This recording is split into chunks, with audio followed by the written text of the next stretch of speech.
Bonjour à tous et à toutes, je vais vous raconter une petite histoire. Au cours de l'histoire de l'humanité, l'homme a fait preuve de courage et d'intelligence. Il a exploité les terres qui lui étaient offertes, il a réussi à étudier les altitudes des montagnes, les affleurements des roches, les eaux souterraines et a même réussi à découvrir les mystères que cache la terre dans son ventre, comme ces différentes sortes de métaux fondus dans les laves des volcans, le pétrole et le phosphate.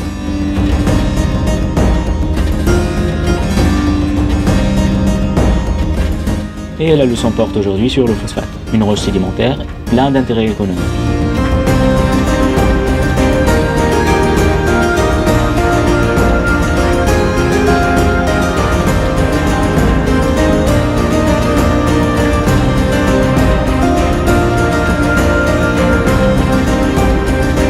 Et on va voir ses intérêts en Tunisie. Mais avant de passer à ça, on va voir le phosphate, c'est quoi? Si on cherchait une explication scientifique, le phosphate serait un sel résultant de l'attaque d'une base par de l'acide phosphorique H3PO4. Il est composé à la base du phosphore et d'oxygène, et a une charge ionique négative. On peut rarement parler aussi d'un phosphate organique quand ces deux-là sont associés à d'autres molécules complexes. Maintenant on va voir l'intérêt économique de cette substance sur la Tunisie. Pour cela, allons jeter un coup d'œil sur l'histoire du phosphate en Tunisie. La Tunisie a fait la connaissance du phosphate sur ses terres en 1885. C'est l'année où le géologue Philippe Thomas a fait la découverte du phosphate au nord de Jbel Thelja, à la région de Metlaoui.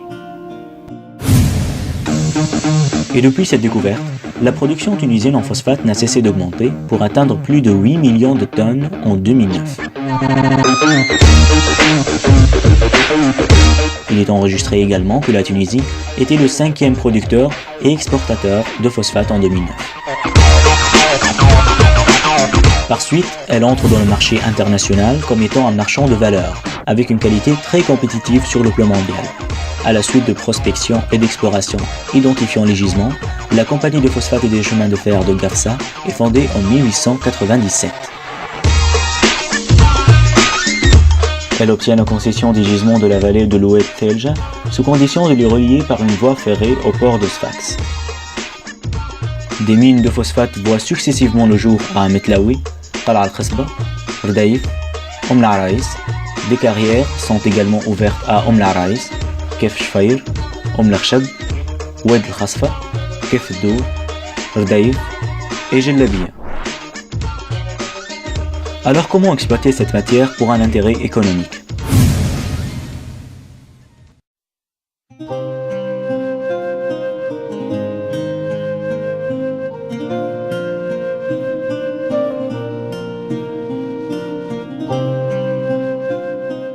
Les minerais de phosphate sont transformés en produits dérivés phosphatés qui renferment une grande quantité de P2O5.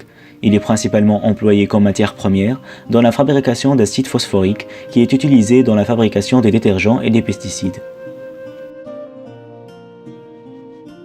Le phosphate est également utilisé dans l'industrie pharmaceutique et d'autres industries chimiques, mais l'agriculture demeure sa principale utilisation.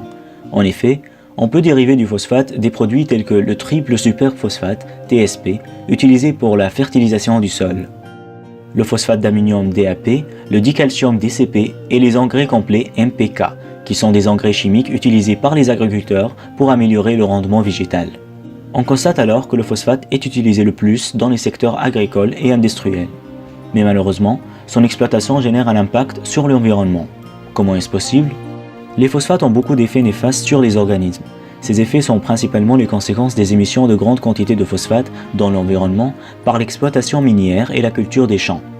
En effet, l'exploitation du phosphate libère des déchets solides non recyclables tels que le phosphogypse qui contient des métaux toxiques comme le mercure, les acides et les éléments radioactifs.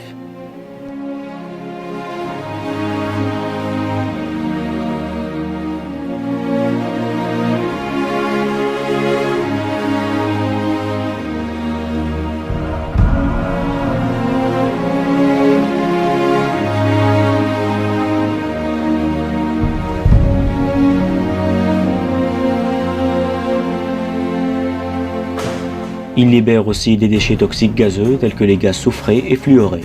Ces déchets entraînent la pollution de l'air, du sol, des nappes et de la mer.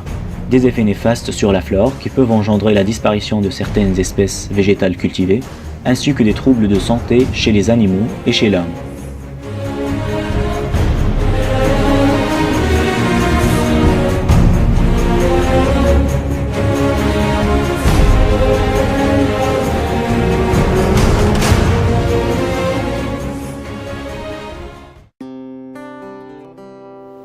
Maintenant, si on voyait les propriétés physico-chimiques du phosphate, pour cela, il faudrait examiner l'aspect d'une roche phosphatée et l'observer à la loupe binoculaire.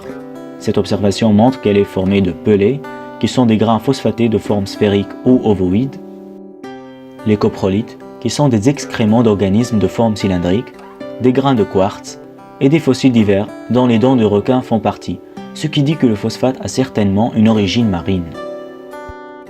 Maintenant, on va tester une roche phosphatée à l'acide chlorhydrique en versant quelques gouttes dessus. On remarque qu'elle fait effervescence avec l'acide, donc elle contient du calcaire. Après, on va la mettre sous l'action de la chaleur en chauffant un échantillon de la roche. Après quelques minutes, on remarque qu'elle dégage une odeur fétide. Et c'est fini avec les caractéristiques physico-chimiques du phosphate. Alors comment sont formées ces roches phosphatées? Comment est faite la jeunesse du phosphate en Tunisie? Une étude des fossiles marins et des roches sédimentaires accompagnant le phosphate montre que le phosphate s'est formé à l'Éocène, dans une mer peu profonde sous un climat chaud et sec.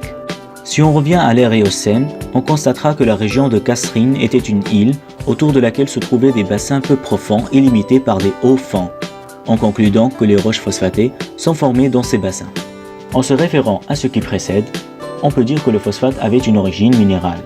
On l'explique comme ceci.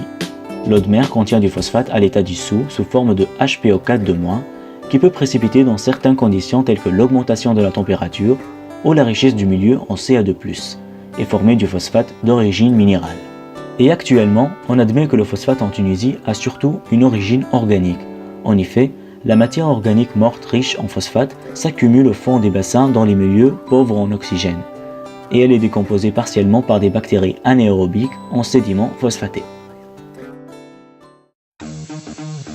Et voilà, c'est la fin de cette vidéo. Maintenant vous savez tout sur l'intérêt économique du phosphate, les impacts de son exploitation sur l'environnement, ses caractéristiques physico-chimiques et sa jeunesse en Tunisie. Merci pour votre attention et à très bientôt.